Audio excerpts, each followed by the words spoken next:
Assalatu wassalamu alaika ayyuhan nabi wa rahmatullahi wa barakatuh. Salatu wassalamu alaika ayyuhan nabi wa rahmatullahi wa barakatuh. Salatu wassalamu alaika ayyuhan nabi wa rahmatullahi wa barakatuh. Rabbi shrah li sadri wa yassir li amri wahlul 'uqdatam min lisani yafqahu qawli. Yang sama-sama saya hormati Ibu Ketua Majelis Taklim, kemudian Sohibul Bait Ibu Sofia, dan ibu-ibu sekalian yang hadir di tempat ini, yang insya Allah penuh dengan keberkahan dan rahmatnya Allah Subhanahu wa Ta'ala.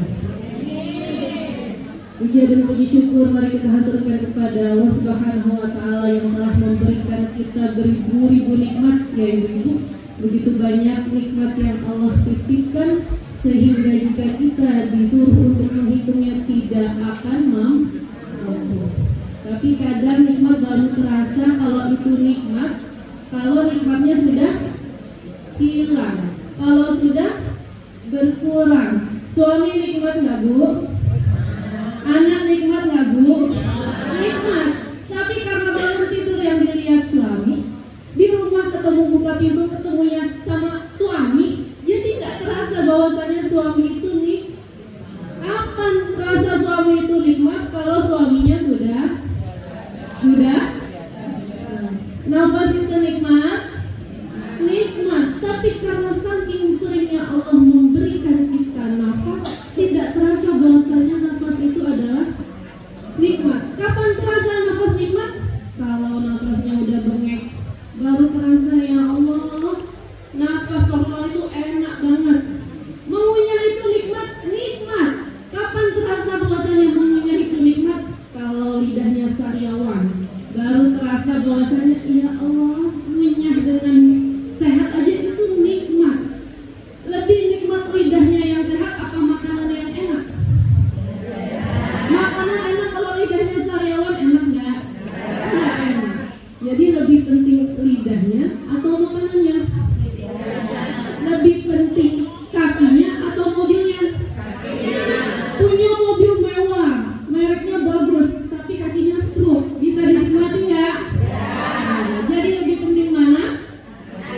Kaki yang sehat, tubuh yang sehat. Begitu banyak nikmat yang Allah titipkan kalau kita mau bermuhasabah diri. Dan ini adalah momen yang paling penting pada awal tahun permulaan Hijriah, momen untuk bermuhasabah diri.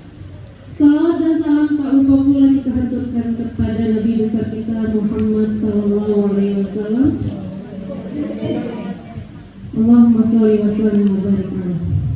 Jujur ibu-ibu, saya pertama kali nih masuk ke masjid terharu, bergetar hati karena mendengar tabuhan rebana, mengingatkan saya belasan tahun yang lalu ketika di pondok pesantren itu kami juga sering menabuh rebana sambil melantunkan pujian-pujian kepada Nabi Muhammad SAW. Saya tinggal di Pangkalan Banteng, di tengah-tengah kebun sawit sepi. Ya, jadi pengajian itu jarang dengar tabuhan rebana. Jangankan ada pengajian, masyarakatnya juga masih sedikit.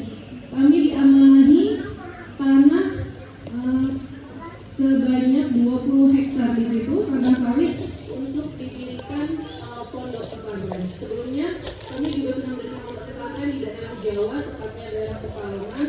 Di situ kami dirikan pondok pesantren Tahfidzul Quran. Insya Allah yang di Kalimantan ini akan kami dirikan pondok pesantren modern.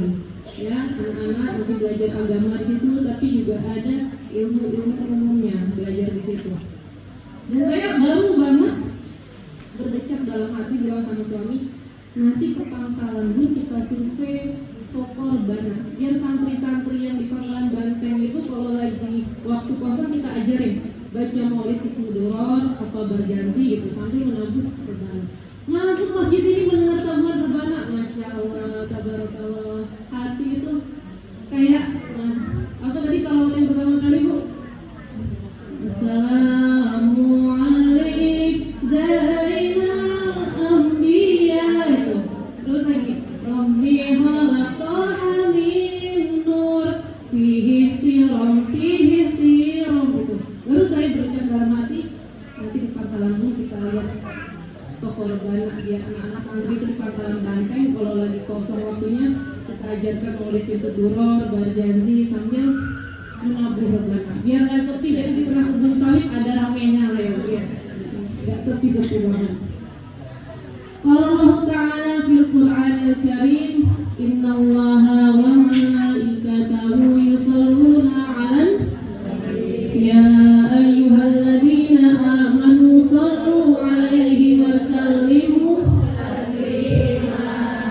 Sesungguhnya Allah dan para malaikatnya bersalawat kepada Nabi Muhammad sallallahu alaihi wasallam. Wahai orang-orang yang beriman, bersalawatlah engkau kepada Nabi Muhammad.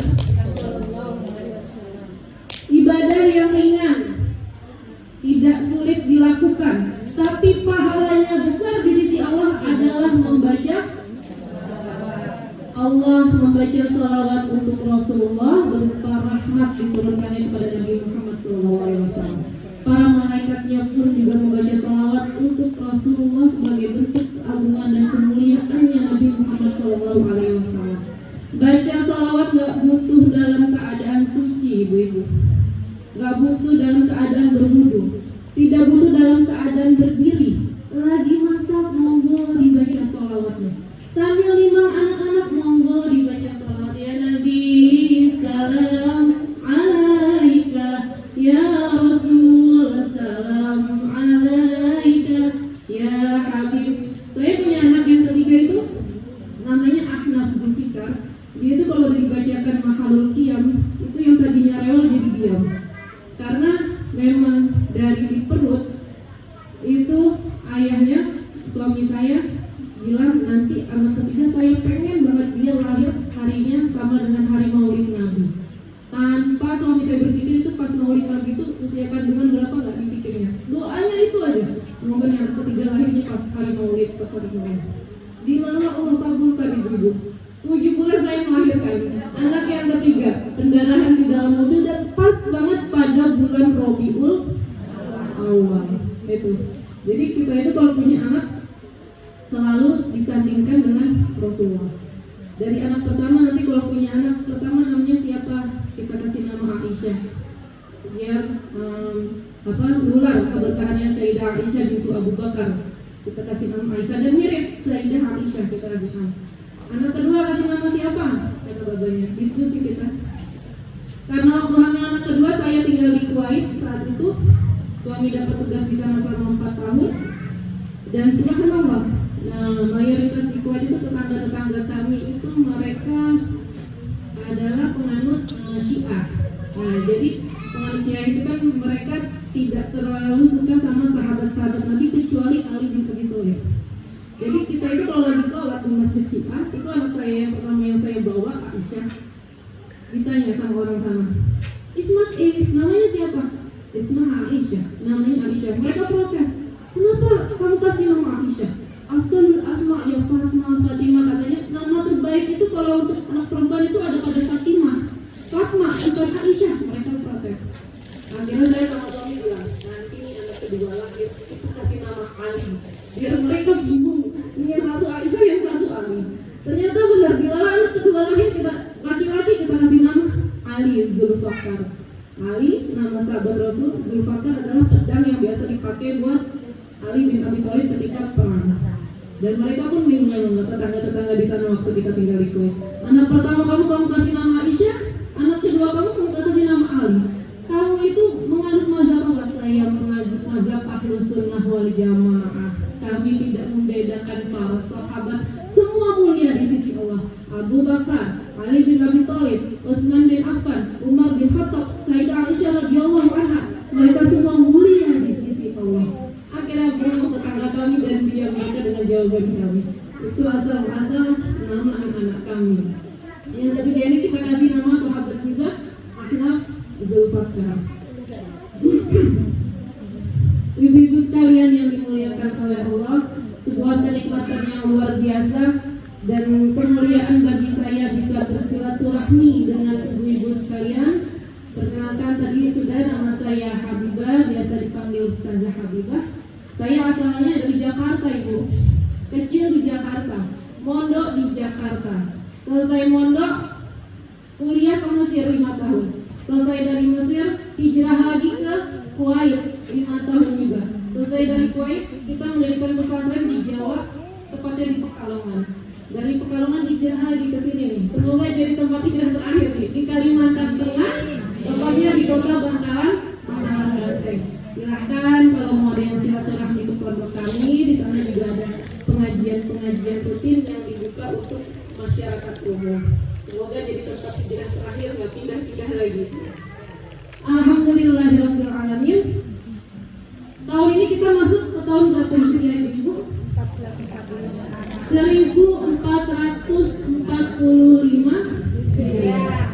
Jadi 1400 tahun yang lalu tahun hijriah itu ditentukan. Awal mula tahun hijriah itu ditentukan pada masanya Khalifah Umar bin Khattab. Jadi Umar bin Khattab itu pernah dapat surat dari gubernur Mesir. Pada saat itu dijabat oleh Amr bin As. Dapat surat banyak dan Umar bingung, ini surat mana nih yang lebih dulu masuk dan surat mana yang lebih dahulu harus saya baca, karena pada saat itu belum ada penanggalan hijriahnya. Hingga akhirnya Umar bin Khattab mengumpulkan para sahabatnya dan bermusyawarah, mari kita tentukan penanggalan. Nah, para sahabat itu bermusyawarah nih, penanggalan hijriah dibuka, penanggalan Islam pertama kali dibuka. Sahabat berpendapat, bagaimana ya Umar kalau kita mulai dari hari kelahirannya Rasul Shallallahu Alaihi Wasallam, ditampung pendapatnya. Ada lagi yang berpendapat, bagaimana kalau kita mulai penanggalannya dari hari wafatnya Rasulullah Shallallahu Alaihi Wasallam, ditampung lagi sama Umar. Dan yang terakhir pendapatnya Sayyidina Ali radhiyallahu anhu yang akhirnya diterima oleh Sayyidina Umar dan disepakati oleh para sahabat. Bagaimana kalau penanggalan Islam ini kita mulai dari hijrahnya Rasulullah dan para sahabatnya dari kota Mekah ke kota Madinah. Maka dinamakanlah tahun hijrah, berasal dari kata hajaro yang juru hijrah, berpindah pada saat itu para sahabat dan Rasulullah dari tempat yang tidak aman ke tempat yang aman. Orang-orang kaum muslimin pada saat itu mengalami penyiksaan yang luar biasa. Ibu-ibu di kota Mekah mau beribadah disiksa, mau sholat disiksa. Akhirnya berpindahlah ke kota Madinah yang masyarakatnya Masya Allah luar biasa, sangat menyambut para sahabat dan Rasulullah Shallallahu Alaihi Wasallam. Dan dimulailah penanggalan hijriah pada saat itu. Jadi dimulainya pada masa Khalifah Umar bin Khattab, bukan pada masanya Rasulullah Sallallahu Alaihi Wasallam.